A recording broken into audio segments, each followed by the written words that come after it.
Good morning, good afternoon, good evening, wherever it is you are in the world. I hope you are having or have had or will have a great day. It is Thursday here in Baltimore, and I wanted to kind of finish up on the who am I, because as I said, I want you to know who I am so that you feel free sharing who you are so that we can really grow this as a safe space for creatives to come together and share and collaborate. I believe I was speaking about how I had started to do theater in Baltimore. And out of that, the seed to do costuming was really developing. Now I had just graduated from Drexel, when I was back here, with a degree in clothing design and doing the retail and everything. But then a job was posted at London Fog Rainwear. London Fog Rainwear, for those of you who are in my age, you're familiar with it. If you were wearing a trench coat back in the day, 70s and 80s, you were wearing London Fog and you knew that you were doing the most, because London Fog was it. It was the epitome of a well-made rainwear for men and women, and not just raincoats but trench. And London Fog was headquartered here in Eldersburg, which is slightly outside of the city line. And a job came up, and I don't even remember where I saw the post, but I happened to see the job and I applied for it. And as it turned out, it was an assistant position working with the head of the sample line production.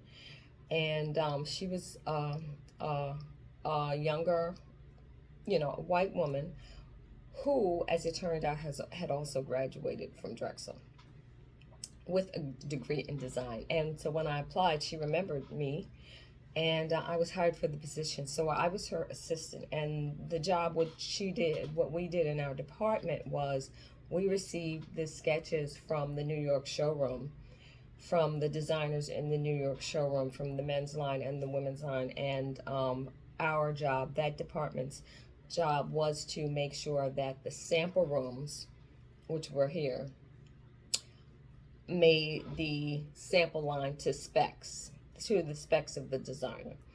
And so that was my introduction to working with pattern makers and drapers, and making sure that transitions from the designer's sketch was what showed up in the garment. And with the fact that we were working in the industry, not the fashion, haute couture, we were working in more, retail.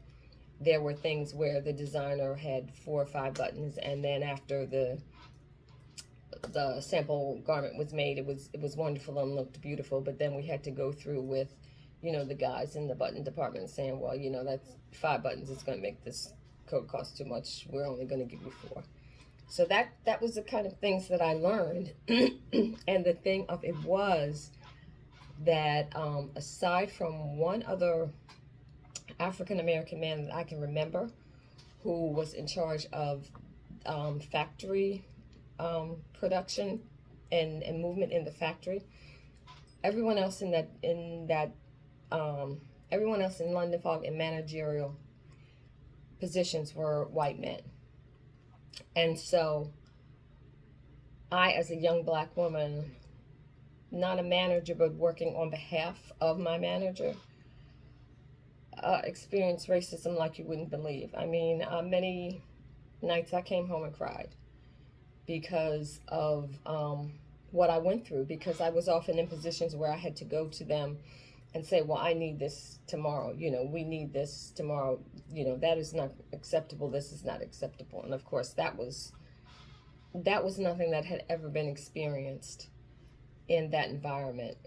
So it was really challenging. It was often anxiety inducing, but it was a great learning experience. And while I was going through all of that, I was still doing the costuming and realizing that, I really like this costume thing, something about this costume thing. And what I would do is take vacation time and go to New York and seek out possible jobs. And one year I went. I think I saw an ad in Backstage. I don't even know how I saw this ad here in this job posting being here in Baltimore. But the Negro Ensemble company had a posting for a wardrobe supervisor, wardrobe mistress. And I went up and applied. Susan Watson, who was the production manager, I think was her title at the time, who was a wonderful playwright, director, educator, interviewed me. And the reason that they needed a second production staff was because they had opened their season with A Soldier's Play. Many of you younger people will be familiar with A Soldier's Story, which is the film. But it all started from Charles Fuller's Pulitzer Prize-winning play that the Negro Ensemble ran back in 80, I can't remember exact year, but in the 80s, and it was a big hit. And it was such a hit that they didn't want to close it down, and the regular schedule was that they would run one play at a time. But, Denzel was starring in it, Sam was in it. This is when all of, those folks were just starting off the career, and it was a big hit. And so they wanted to keep it running, but they had a second show to open, and they needed a whole new staff. And so I was blessed to have been invited to interview for that position. And I think I went up like on a Thursday or Friday, I'm not sure, interviewed, and got the call on like the following Wednesday. It was a few days later I got the call, you have the job. And I said, great, wow, yes, I want the job. And she said, well, one thing, production meeting is Monday. And I was like, oh, okay, so, you need to be here for the production meeting. So here I am at London Fog, young black woman in a real actual fashion design job at an established company with salary and benefits and all that, headed towards the managerial design position. And I'm contemplating quitting it because a theater job has opened up. And there was no hesitation.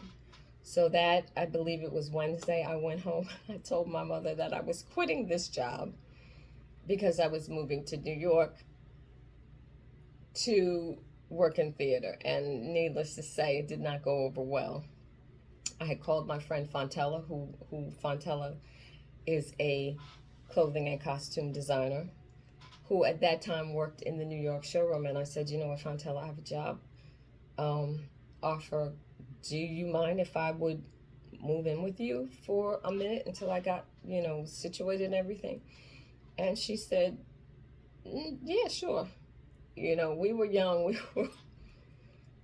So that's what I did. I got a Foot Locker. It was like a Wednesday and Thursday. I loaded up the Foot Locker with clothes, put it on the Amtrak train, and sent it up to New York, and then got myself on the train like that Saturday with another suitcase or two. And I literally moved to New York over the weekend. No thoughts about what happens when this show closes, Not even having been in theater enough to know that, what the show could be a bomb and it could close overnight or whatever, Then what do?